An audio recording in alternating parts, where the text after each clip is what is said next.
ये धर्मांतरण कौन कर रहा है, कौन करवा रहा है, इसमें जो आरक्षण का किस प्रकार से जो लाभ की बात है, मिल रहा है, नहीं मिल रहा है, इसके धर्मांतरण के बारे में बताएं। कौन लोग हैं जो करवा रहे हैं? ये तो वास्तव में विदेशी तंत्र है। विदेशी यानी सीधे चर्च बोलेंगे। चर्च के लोग इस पर लगे हुए हैं, यानी जनजातीय समाज को शेष सनातन हिंदू समाज से तोड़ने का एक बहुत बड़ा प्रयास चल रहा है। एक बहुत बड़े आंदोलन की तैयारी है। हमारे भारत देश के अंदर बहुत सारे ऐसे इलाके हैं जहां वनवासी रहते हैं, जैसे उड़ीसा है, पश्चिम बंगाल है, जो बॉर्डर के एरियाज़ हैं, जो हमारे भारत का बॉर्डर का हिस्सा है, वहाँ बहुत सारे वनवासी रहते हैं।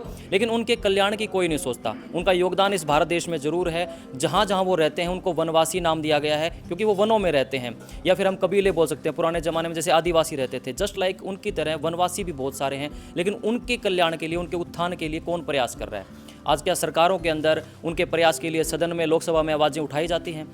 यहाँ पर एक लिस्ट मेरे हाथ में है जहाँ पर वनवासी कल्याण आश्रम के द्वारा एक बड़ी मांग रखी गई है। उनके उत्थान के लिए, उनके कल्याण के लिए यहाँ पर एक पूरी टीम पहुँची है, जिनमें आप देख सकते हैं सर यहाँ पर पहुँचे हैं, सत्येंद्र सिंह जी पहुँचे हैं, वनवासी कल्याण आश्रम के राष्ट्रीय अध्यक्ष हैं। सर हमारे साथ हैं, जुलू जी पहुँचे हैं।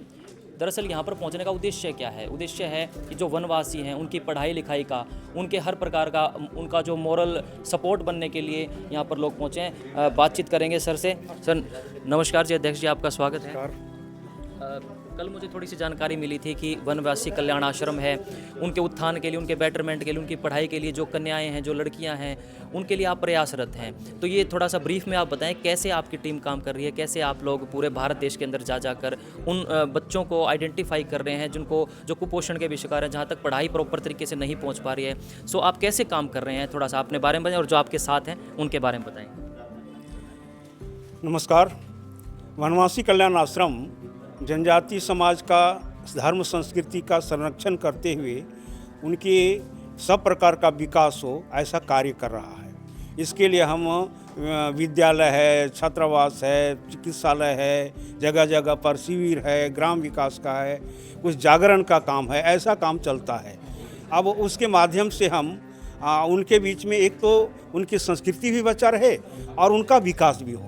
यानी उनकी संस्कृति जैसी भी परंपरा है, वो पेड़ के नीचे पूजा करता हो, सूर्य की पूजा करता, वो जैसा है वो बना रहना चाहिए उस। हाँ, और उसी को बने हुए रहते हुए उसका विकास करना, ये हम लेकर के चल रहे हैं। इसलिए जिस एरिया के पढ़ाई में दिक्कत हो रही है, उनको रहने की व्यवस्था नहीं है, ऐसे लोगों को छात्रावास में ला करके पढ़ाना। एक बार जो आपके साथ है उनका भी इंट्रोडक्शन ले लेता हूँ, फिर हाँ, बात को कंटिन्यू करेंगे। सर क्या नाम आपका? संजीव अरोड़ा, मैं जिला अध्यक्ष हूँ यहाँ का। आप जिला अध्यक्ष हैं अरोड़ा साहब जी। सोमयाजुलू कल्याण का मार्गदर्शक। जी जी, आपका? मैं रामबाबू सिंगल, राष्ट्रीय कार्यकारिणी सदस्य हिसार से रहने वाला। आप हिसार के हैं।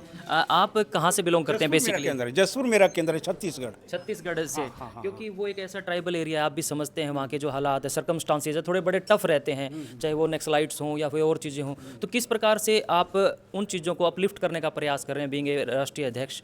जो वहाँ के लोग हैं, वनवासी जिनको कहा जाता है, या आदिवासी भी हम पहले बोला करते थे, उनके बेटरमेंट के लिए जो कल्याण बोर्ड है आपका, कैसे काम कर रहा है? देखिए, हमारी जो संगठन का जो तंत्र है, समितियां हैं, कार्यकर्ता हैं, वो जनजातीय समाज में उनका स्व का अभिमान हो। यानी हमारा पूर्वज क्या थे, हमारा इतिहास क्या है, हमारा गौरवशाली इतिहास रहा है, ये जागरण उनके बीच में जा रहा है। उसके कारण उसमें एक स्वाभिमान हो रहा है कि देश आज़ादी में तो हमारे लोगों ने ही बहुत भाग लिया है, बलिदान हुए हैं, तो हम क्यों भटक रहे हैं, हमारे लोग धर्मांतरण क्यों हो रहा है। ऐसा एक भाव जागरण का निर्माण हो रहा है। उसके कारण क्षेत्र में एक बहुत बड़ा परिवर्तन आ रहा है। लोग, जनजातीय समाज के लोग स्वयं अपना नेतृत्व कर रहे हैं, स्वयं खड़ा हो रहा है, उसी जाति बिरादरी के लोग खड़ा हो रहे हैं, वही समिति में आ रहे हैं, प्रकल्प संभाल रहे हैं, जिसके कारण एक बहुत बड़ा बदलाव आ रहा है।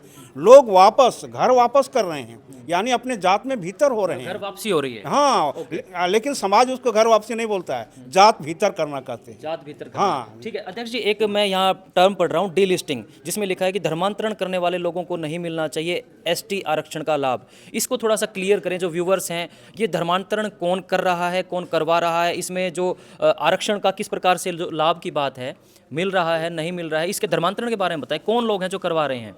ये तो वास्तव में विदेशी तंत्र है। विदेशी यानी सीधे चर्च बोलेंगे। चर्च के लोग इस पर लगे हुए हैं, यानी जनजातीय समाज को शेष सनातन हिंदू समाज से तोड़ने का एक बहुत बड़ा प्रयास चल रहा है। तो तोड़ने का प्रयास कर रहे हैं। उसको कहते हैं तुम हिंदू नहीं हो, ये हो वो हो, अलग पहचान होनी चाहिए, ऐसा करके आंदोलन चल रहा ये है। उन लोगों को बहका रहे हैं जो शेड्यूल ट्राइब में आते हैं, हाँ, उनको बका रहे हैं, उनको बहकाया जा रहा है। बकाया जा रहा है। तो उसके लिए आप क्या प्रयास कर तो रहे हैं? क्या है ना, इसके कारण लोग, क्योंकि देखिए ये जो भारत में अंग्रेजी राज्य था तो मैकाले शिक्षा पद्धति थी, भारतीय शिक्षा पद्धति को पूरा बदल दिया गया, भारत के इतिहास को भी तोड़ा मरोड़ा गया। उसके कारण लोगों में एक यानी जो स्मरण, जो अपना इतिहास होना चाहिए वो भूल गया। उसको लेकर के समाज में एक भ्रम की स्थिति है। उसके कारण लोग धर्मांतरण भी हो जा रहे हैं नहीं जानने के कारण। तो इसके लिए जगह जगह से एक आवाज़ उठने लगी है कि जो संविधान में आरक्षण की व्यवस्था दी गई है वो जो मूल समाज है उसको मिलना चाहिए। इसके लिए एक समाज ने मंच बनाया है। मूल समाज है उसको मिलना चाहिए। मिलना चाहिए, ठीक जो है, परंपरा को ठीक है। मैं अरोड़ा साहब आप पे भी आऊँगा। मैं चाहूँगा 2-2 मिनट का मैं सभी आप ब्रीफ करें। जो वनवासी समुदाय है उसका समग्र विकास हो, ओवरऑल उसका अपलिफ्टमेंट हो, उसके लिए जैसे सर ने बताया कि हम प्रयासरत हैं। हो भी पाया, कितने % हो पाया है? जैसे हरियाणा के हम लोग हैं, हिसार का हूँ मैं भी जिलाध्यक्ष, तो हम यहाँ लोगों से सहयोग लेते हैं, समाज से, हमारे हरियाणा के। और जो हमारे 2 छात्रावास चल रहे हैं, एक भिवानी में एक फरीदाबाद में, जहाँ हमारे आदिवासी भाई नॉर्थ ईस्ट के बच्चे पढ़ रहे हैं। 55 बच्चे हमारे भिवानी में और फरीदाबाद में बड़े बच्चे हैं +2 के बाद के। तो उनके सहयोग के लिए हर चीज़ की, प्लस हम यहाँ से लोगों से सहयोग लेके भेजते हैं। अच्छा, किताबें हैं या कुछ भी है? हाँ, यहाँ हर साल हम हर चीज़ पहुँचाई जाती है। हर साल कंबल भेजते हैं हम, हज़ारों यहाँ संख्या में। तो साड़ियाँ भेजते हैं, मनसा देवी मंदिर की जो चढ़ती है ना, वो भी भेजते हैं। प्लस लोगों से सहयोग लेके वहाँ पैसा भी, फंड्स भी भेजते हैं हमारे समाज के उत्थान के लिए। हम सब एक हैं, नगरवासी वनवासी सब मूलवासी सब एक ही हैं, ये हमारा नारा है। और तू मैं एक रक्त का हमारा नारा है, उसके ऊपर हम काम करते हैं। ठीक है, ठीक है। जूली जी आपसे जानना चाहूँगा मैं, जैसे सर ने बताया और अध्यक्ष जी ने बताया, जो बच्चे वहाँ पढ़ रहे हैं कितना ग्रोथ उनका बीते कुछ समय में हुआ है? जैसे कंबल पहुँचाने का काम, पढ़ाई लिखाई की व्यवस्थाएं, या स्टेशनरी का सामान यहाँ से पहुँचाया जाता है, उनकी पढ़ाई में कितना कुछ अंतर महसूस? क्योंकि जिस एरिया में वो रहते हैं, जैसे छत्तीसगढ़ या दूर दराज उड़ीसा में अगर वो रह रहे हैं तो उस लेवल की पढ़ाई नहीं कर पाते। तो यहाँ पर छात्रावास में रह के कितना उनका ग्रोथ हुआ है पढ़ाई में? ऐसे 1952 में जशपुर में दिसंबर 26 को संस्था शुरू हुआ, एक छात्रावास से शुरू हुआ। वैसा कार्य बढ़ते बढ़ते बढ़ते आज पूरा भारत देश में 1,81,000 बच्चियाँ उनका जनजाति का 68,000 बस्तियों से डायरेक्ट अपना संपर्क हो गया है। और 18,000 गाँव से 22,000 प्रोजेक्ट्स चलाते हैं। उसमें शिक्षा के संबंध में 4,000 विद्यालय चलाते हैं और उसमें करीब करीब वो अभी 1 लाख से अधिक लोगों ने पढ़ाई वगैरह करते हैं। और 245 हॉस्टल्स हैं, उसमें 9,000 लोगों ने पढ़ाई कर रहे हैं। ऐसा पढ़ाई करते करते करते अनेक लोगों ने शिक्षा प्राप्त करके अच्छे अच्छे स्थान में गए हैं और छात्रावास में भी पढ़ाई करके अच्छे काम किया। उदाहरण के लिए मैं विदर्भ प्रांत में एक छात्रावास में 2 बच्चे पढ़ाई करके बीकॉम होकर वो लोग पटवारी हो गया। पटवारी होने के बाद वो सरकार ने उनको गुड पटवारी करके उनको जो है ना पत्र दे सम्मानित किया है। उसका क्या कारण है? ये जो व्यक्ति है 1 पैसा भी घूस नहीं लिया है, एक विषय। दूसरा, केवल पटवारी काम नहीं करते हुए साथ साथ में ग्राम के विकास के लिए भी काम किया है। वो उन्होंने पूछा ऐसा क्यों कर रहे हैं? मैं वनवास का छात्र पढ़ाई किया है, इसलिए आदत हो गई अगर बोला है। इस प्रकार विकास सब जगह पर हो रहा है। ठीक है, आप यहाँ पहुँचे हैं आज भारतीय पुनर्वास केंद्र में। यहाँ पर अग्रवाल जी हैं और भी पूरी टीम है इनकी काम कर रही है। तो कितना जो लोगों में की सोच में बदलाव आया है, जैसे उन्होंने भी नारा दिया अरोड़ा साहब ने कि सब एक हैं, उनको अलग ना समझा जाए, तो कितना लोगों की सोच में कितना बदलाव आया? ये काफ़ी बदलाव है। दूसरा, जो वनवासी लोग हैं ना, उनसे हमारे संबंध हैं वो अलग नहीं है हमारे से। भगवान कृष्ण जी रुक्मिणी जी को अरुणाचल प्रदेश से लेके आए थे और जिनको हम श्याम बाबा मानते हैं, उनका जन्म स्थान भी नागालैंड में है। महाराजा अग्रसेन की शादी भी नागालैंड में हुई थी। तो हमारे उनसे संबंध हैं, अलग नहीं है हमारे से, वो सब हमारे भाई हैं। तो काफ़ी समाज में काफ़ी दिन से काम यहाँ हिसार में भी चल रहा है, तो काफ़ी लोगों को इस बारे में जानकारी है और सब बहुत सारे लोग सहयोग भी करते हैं। तो काफ़ी बदलाव है पहले से। चलिए अब लास्ट में ये जान लेते हैं कि एजेंडा क्या रहेगा। जैसे सब लोगों के लिए आप प्रयास कर रहे हैं, खासतौर पर वनवासी और आदिवासियों के लिए प्रयास कर रहे हैं, तो एक जन चेतना आप लाना चाह रहे हैं, लोगों के अंदर भी एक इस प्रकार का थॉट प्रोसेस बने कि सब एक है, सब सर्व समाज एक है। तो अब फाइनली आपका एजेंडा क्या? मैं ये भी पढ़ रहा था इसमें कि आप विश्वव्यापी देशव्यापी एक आंदोलन भी करने जा रहे हैं जो उनको लाभ नहीं मिल रहा। तो ये कब आप करेंगे आंदोलन और कहाँ से इसकी शुरुआत होगी? देखिए, जनजातीय समाज इस देश का रीढ़ है। जनजातीय समाज की संस्कृति, जनजातीय समाज बचेगा तभी ये देश बचने वाला है। इसलिए जनजातीय समाज के प्रति जो भी लोग इस पर लगे हैं यानी तोड़ने के लिए, वह न टूटे, ये सभी पूरे देश के लोगों का कर्तव्य है। इसलिए हम सब देश के समाज के लोगों से आह्वान करते हैं कि जनजातीय संस्कृति बचेगी तो देश बचेगी। तभी चूँकि जनजातीय समाज प्रकृति के प्रति क्या सोच है, उनका दृष्टिकोण क्या है, ये जनजातीय समाज भली प्रकार जानता है।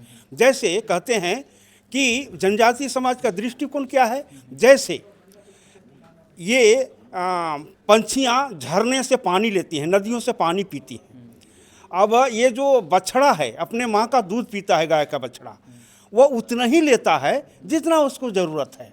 वैसे जनजातीय समाज प्रकृति से उतना ही लेता है जितना उसका ज़रूरत है। इसलिए प्रकृति का दोहन ना हो, ऐसा हम सबको प्रयास करना एक चाहिए। सवाल और है, जैसे हरियाणा में अगर वनवासी रह रहे हैं तो क्या हरियाणा सरकार की तरफ से उनको सहयोग मिल पा रहा है या केंद्र की तरफ से उनको सहयोग मिल पा रहा है? जैसे अभी द्रौपदी मुर्मू जी उसी समुदाय से आते हैं, उनको राष्ट्रपति बनाया गया, लेकिन जो हरियाणा में रह रहे हैं, क्या हरियाणा सरकार का प्रॉपर ध्यान है उन बच्चों पर, उन जो आदिवासी या वनवासी जो रह रहे हैं हरियाणा में, क्या सहयोग मिल पा रहा है? अब यहाँ पर जो जैसे छात्रावास है, ये दूसरे राज्यों से लोग हैं। हाँ, वही जैसे अरोड़ा हाँ साहब बताया हाँ कि हाँ आए हुए हाँ हैं बच्चे यहाँ हाँ पे। हाँ हाँ हाँ, तो इसमें हमारा समाज सहयोग कर रहा है।